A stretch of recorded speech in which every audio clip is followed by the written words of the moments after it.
The wind is picking up.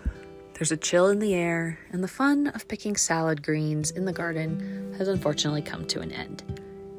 If you watched our videos when we planted this garden in the spring, which at our altitude is late May, you might remember that I mentioned this was going to be an experiment, a chaos garden, if you will.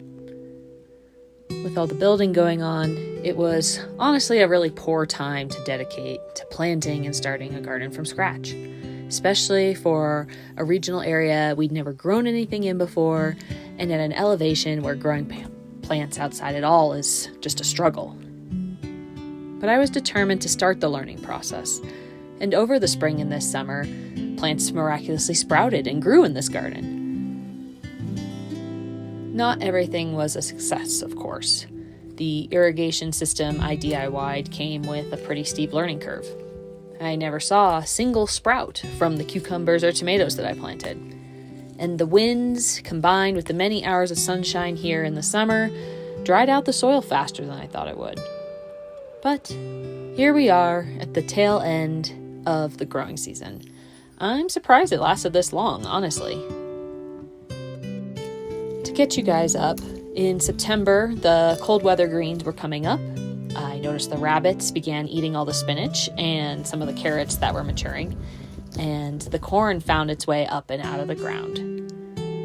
By the beginning of October, the nights were getting colder, and the growing pace of most of the vegetables had slowed. A snap of cold, wet weather that blew through killed off all the peas and corn. The peas I was able to enjoy, the corn not so much.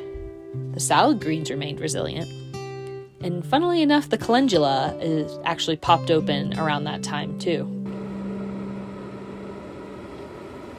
In mid-October, a snowstorm was in the forecast, and with temperatures set to get as low as 6 degrees Fahrenheit, it became clear it was time to put the garden to bed. A final autumnal harvest was called for.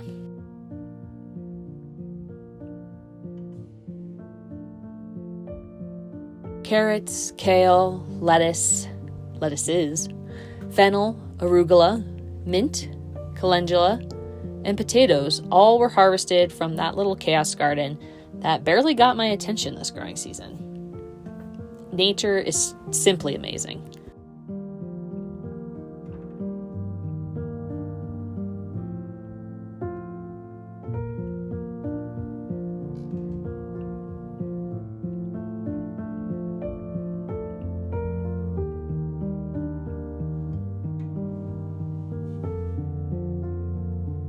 I couldn't forget about the orchard, though.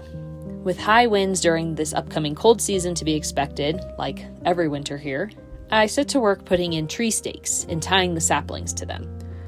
Although last year when we planted the trees in the fall, they didn't get any damage per se, I figured for a nominal cost, I didn't want to take my chances and decided to go ahead and put the stakes in. I really didn't want to risk the bigger saplings in the back of the orchard.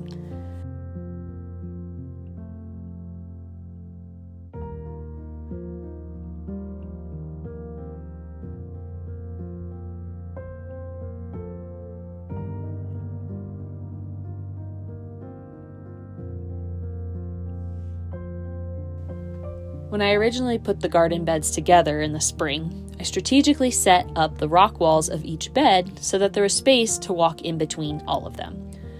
Of course, as soon as I posted a photo about it, they were nicknamed the vegetable coffins.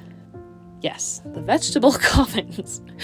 As much as that continues to make me laugh, I've decided that for next year, I will be making use of the entire space and attempt to improve all of the soil. Unfortunately, that meant the vegetable coffins had to go. I also cut back all of the plants except for the calendula. The tops of the plants will decompose on the surface of the soil, while the roots will die back underground. This will provide nutrients in multiple places while continuing to amend the soil over the winter. I just wanted to say thanks to everyone who watched and supported my permaculture journey this year. Year 2 really should be even more exciting. If you could, and you want to, leave your favorite veggie growing tips in the comments below, and I'll be mentally shifting gears from the planting and growing season to the planning and scheming season. Until next year, my friends, but don't worry, we will still be here online at the stars this winter, We'll just be building our house and getting ready for the next growing season.